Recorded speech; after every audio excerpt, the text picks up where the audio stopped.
తమ్ముళ్ళు ఇప్పుడే రమేష్ రెడ్డి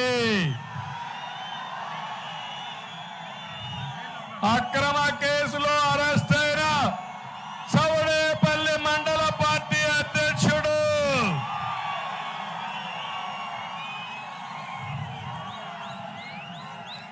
ఆ ఒక్క తమ్ముడే కాదు తమ్ముళ్ళు, నా దగ్గర చిట్టా అంతా ఉంది.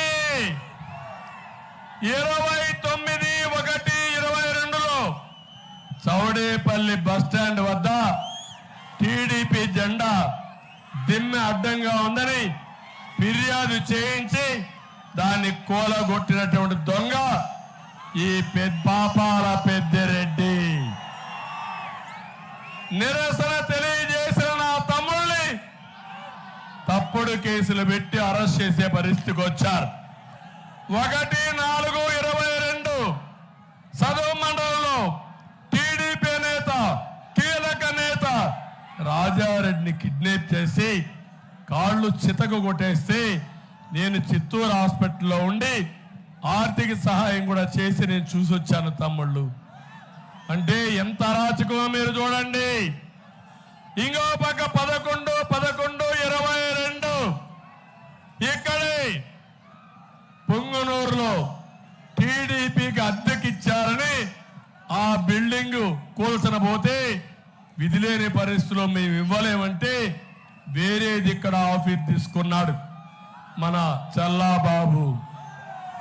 25/12/22 మంత్రి పెద్దిరెడ్డి స్వాగత బ్యానర్లు తన సొంత స్థలంలో అడ్డుకున్నారంటే నవీన్ కుమార్ రెడ్డి దానికి అబ్జెక్ట్ చేశాడు. గోండాలు వచ్చి దాడులు చేశారు. అక్కడ వాళ్ళ మీద తప్పుడు కేసులు పెట్టారు. ఆయన తండ్రిని ఇద్దరిని అరెస్ట్ చేశారు. దీనిపై నిరసన తెలియజేసి కార్యకర్తల్ని కేసులు పెట్టారు.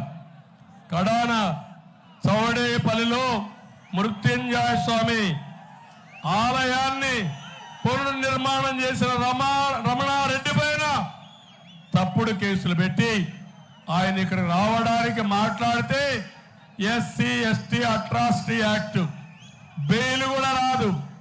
ఇప్పుడు ఇక్కడ ఉన్నాడు రామచంద్ర యాదవ్. పాపం